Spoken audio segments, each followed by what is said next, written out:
मैं जल्दी से पूछा, अगर किसी को मेरे सवाल का जवाब है तो मुझे बताइएगा। आप तो अशोक जी उत्तर प्रदेश के रहने वाले हैं। फतेहपुर में बावनी इमली का नाम सुना आपने? बावनी इमली, फतेहपुर में, उत्तर प्रदेश में। सवाल पूछिए। बावनी इमली का नाम सुना आपने? नहीं, उसके आगे सवाल पूछिए। नहीं, सवाल में यही सवाल है, बावनी इमली का नाम किसकी? मैंने तो अभी पिछले हफ्ते बावनी इमली के बारे में जाना, मुझे भी नहीं पता था। आप जानते? नहीं जानते। निखिल जी आप जानते हैं बावनी इमली के बारे में? नहीं जानते। अब विजय कौशिक जी आप जानते हैं? नहीं जानते। अब सुनिएगा, ये जो खड़गे जी दिन रात जो छाती ठोकते हैं ना, आजादी हमने दिलवाई, बावनी इमली जो है इस देश में नहीं जानते लोग, क्योंकि बच्चों को पढ़ाया नहीं गया बावनी इमली क्या है।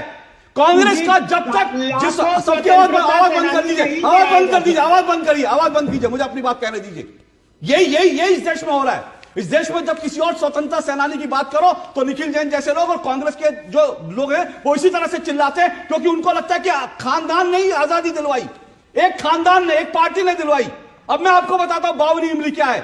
आपको मालूम है एक साथ 52 लोगों को 28 अप्रैल 1858, जिस वक्त कांग्रेस का जन्म भी नहीं हुआ था, अंग्रेजों ने एक साथ 52 लोगों को एक पेड़ पर लटकाकर मार दिया था। स्वतंत्रता सेनानी थे। पूरे स्वतंत्रता संग्राम के इतिहास में, कांग्रेस के पूरे स्वतंत्रता संग्राम के इतिहास में कांग्रेस के 52 लोग फांसी पे नहीं चढ़े, लेकिन एक दिन 52 लोग फांसी पे चढ़े थे। और इतिहास की किताबों में और इस देश को यह बताया भी नहीं जाता कि एक दिन अंग्रेजों ने 52 क्रांतिकारियों को फांसी के तख्ते पे झुला दिया था और 1 महीने तक उनके शव लटके रहे थे। उनके शव को किसी को हाथ लगाने की इजाजत नहीं थी। इस देश में बावनी इमली के बारे में आप नहीं जानते, लेकिन आप नेहरू जी के नाम पर, इंदिरा जी के नाम पर, राजीव के नाम पर, इन सबके दर्शन के नाम पर दुनिया भर की चीजें। मैं इसलिए कह रहा हूं, ये जो भारत के स्वतंत्रता सेनानियों के साथ ये जो घोर अपराध हुआ है, गांधी नेहरू परिवार ने जो अपराध किया है, उसके कारण आज वो दावा नहीं कर सकते कि हम अम्बेडकर के बड़े भक्त हैं।